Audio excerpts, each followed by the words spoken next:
Якутский тракт в Якутске для полигона непригоден. Государственная комиссия подвела итоги экологической экспертизы.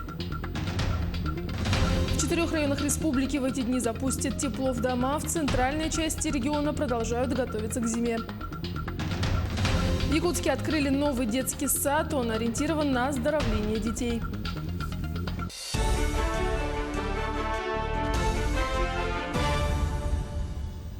Здравствуйте! В эфире новости, в студии Юлия Великодная. Корабль «Союз МС-14», на борту которого первый российский человекоподобный робот «Федор» успешно пристыковался к Международной космической станции. Это вторая и удачная попытка. Управлять движением робота на станции будет российский космонавт Александр Скворцов с помощью специального костюма. Разработка «Федора» началась в 2014 году по заказу МЧС в рамках проекта «Спасатель». К 2016 году, когда проект был окончательно разработан, в спасательной службе ему места не нашлось, и тогда его решили отправить в космос. Отмечу, что «Федор» не личное имя, а всего лишь аббревиатура. До 2016-го робот фигурировал под названием «Аватар».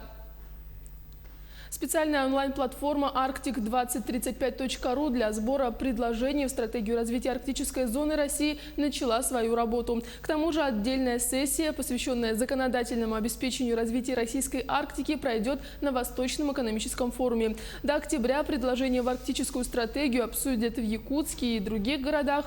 Платформа доступна с сегодняшнего дня. Оставить предложение может любой желающий после регистрации по номеру мобильного телефона. За прошедшие сутки в республике ликвидировано 13 пожаров. Также ведутся работы по тушению 4 возгораний, из них действующих 3 в Абыйском, Верхоянском и Среднеколымском районах. Общая площадь, пройденная огнем в зоне обслуживания, составляет 412 гектаров. На тушение лесных пожаров привлечено 142 человека и 13 единиц техники. На труднодоступных и удаленных землях лесного фонда находится 60 зарегистрированных термоточек. Общая площадь, пройденная огнем, составляет 154 тысячи гектаров. Территория 26-го километра Вилюйского тракта в Якутске для полигона непригодна. Местность подвержена процессу заболачивания. Именно по этой причине новый полигон для хранения твердых бытовых отходов в этом месте строить небезопасно для окружающей среды. Существуют риски заражения подземных вод токсичными отходами. К такому выводу пришла государственная комиссия, проводившая экологическую экспертизу местности будущего полигона. Напомним, строительство нового полигона для сбора и хранения твердых бытовых отходов в Якутске должно было начаться в этом году. Выяснилось, что грунты, которые расположены, будут расположены, сейчас расположены, если полигон расположить, под стилающие, будем говорить, грунты, породы, они для этого малопригодны. Так скажем. Не углубляться в специальные вопросы. Так было. И надо принимать другие технические решения. В 4 районах республики в эти дни запустят тепло в дома. До 30 августа отопление получат в Жиганском, Момском, Устьянском и Верхнеколымском районах. На сегодняшний день отопительный сезон начался в 6 северных улусах, а в центральной части республики еще продолжают готовиться. Столица Якутии и городской округ Жатай на финишной прямой. В Жатае готовность составляет 85%. Больше 50 домов уже получили официальное подтверждение паспорта готовности. Важное событие в этом году для округа – переключение всех домов к котельной номер 1. Второй объект будет законсервирован. Когда строили квартальную котельную, первую, у нее был довольно-таки большой запас мощности. На сегодняшний день в пиковый период она работает на 40% загруженности. То есть в целом мощности хватит для отопления всего поселка, может еще дополнительных потребителей. Это дает в первую очередь экономию по расходу газа, по снижение затрат на обслуживающий персонал котельной. В целом это мероприятие приведет к экономии в целом на предприятии МУП «Жатай теплосеть». 85 лет минуло с начала золотодобычи в Усть-Майском районе. Об истории, разработке месторождения и планах на будущее расскажет Юрий Таюрский. Золотой Джугжур неоднократно переживал падения и взлеты, вплоть до закрытия горняцких поселков. Многие тонны золота, добытые здесь, составили часть стратегического золотого запаса страны, помогали решить проблемы материально-технического продовольственного обеспечения населения. В районе в период перестройки на базе комбината «Джугжур-золото» было создано тогда 28 предприятий. В настоящее время продолжает свою деятельность только 8 артелей-старателей. Генеральный директор самого крупного и успешного предприятия старательской артели «Золото Яныкчана» Юрий Попов в 2 словах сказал, от чего зависит старательский фарт. В первую очередь это удача в основном. Ну и большой-большой и очень тяжелый труд. Это основное. Если не будет тяжелого труда, и фарта не будет. Почему золотодобытчики не уходят с тяжелого производства? Неужели все дело в хорошей зарплате? Старательский труд очень тяжелый, но он завлекает. Он очень завлекает, и отдаешь ему всю жизнь практически. За круглым столом собрались руководители ведущих артелей Усьмайского района, чтобы обсудить проблемы золотодобычи, главная из которых – истощение минерально-сырьевой базы и отсутствие вложений финансовых средств на проведение геолого-разведочных работ в районе в последние годы.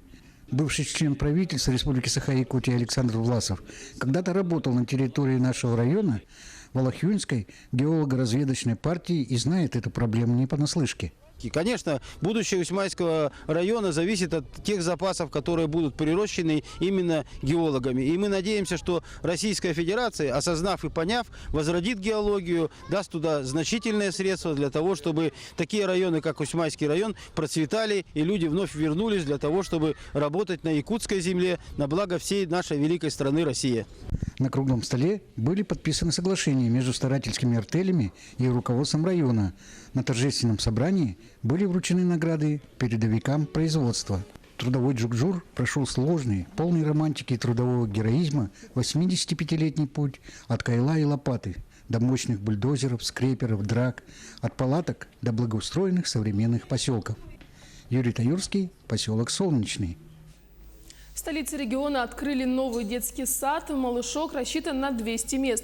Построили его по программе государственно-частного партнерства за 2 года. Новое здание площадью 3000 квадратных метров отвечает всем современным требованиям. Оно ориентировано на оздоровление детей, поэтому здесь будет 3 санаторные группы для детей с круглосуточным пребыванием. Также имеются физкультурные и музыкальные залы, бассейн, театральная, кукольная, изобразительная студии, сенсорный кабинет и кабинеты психолога-логопеда. Уверен, что такие детские сады должны стать нормой и для Якутска, и в целом для нашей республики. Уверен, что таких объектов будет больше и больше для наших детей. И, конечно же, я считаю, что мы с городом Якутском обязательно должны реализовать проекты по строительству здесь в 17-м квартале нового современного жилья, нового квартала. И так и задумывалось, что вот эти социальные объекты у нас должны появиться до того, как здесь уже будет построено жилье.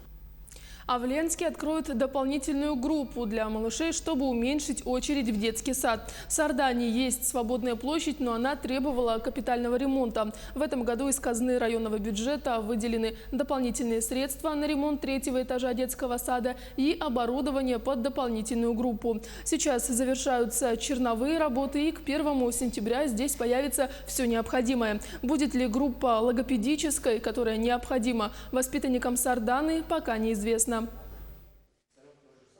Приблизительно на 15-20 человек. Все идет согласно контракту. Думаю, что к 1 сентября группа будет готова. В этом году произошло распределение детей, в основном 2016 года рождения. Мы распределили всех детей. В очереди детей с 3 до 7 лет у нас нет. То есть мы эту очередь ликвидировали. По приезду ребенка мы сразу записываем. Если кто-то приезжает к нам или дети, которые до сих пор не зарегистрировались в очередь, мы их распределяем чисто индивидуально. Хотелось бы, конечно, расширить рамки коррекционной работы в дошкольных образовательных учреждениях. У нас не хватает коррекционных групп, логопедических групп в тех условиях, в которых нуждаются дети данного направления. Лучшие компании Якутии – участники финального тура конкурса «100 лучших товаров России». На всероссийский этап товары отобрали по 3 номинациям – продовольственные, промышленные товары для населения и услуги. В топ лучших вошли хлебобулочные изделия Махсоголовского хлебозавода и Якутского хлебокомбината, якутский бриллиант «Пылающий лед», ювелирные украшения и набор сервиза «Якутская усадьба Саилык». В номинации «Услуги» отличились Центр развития ребенка «Бэби Сити» и рестораны «Вок-кафе» и «Панда и журавль». Отмечу, что подведение итогов российского этапа, а также награждение победителей регионального конкурса состоится в ноябре. Сегодня комиссия подвела итоги, провела работу, в том числе с дегустацией, документарной проверкой. Проработали эксперты и выявили фаворитов и лучших производителей, которые представили по-настоящему качественную и конкурентоспособную продукцию. По итогам работы комиссии выявлены 20 товаров, которые направятся на федеральный этап конкурса.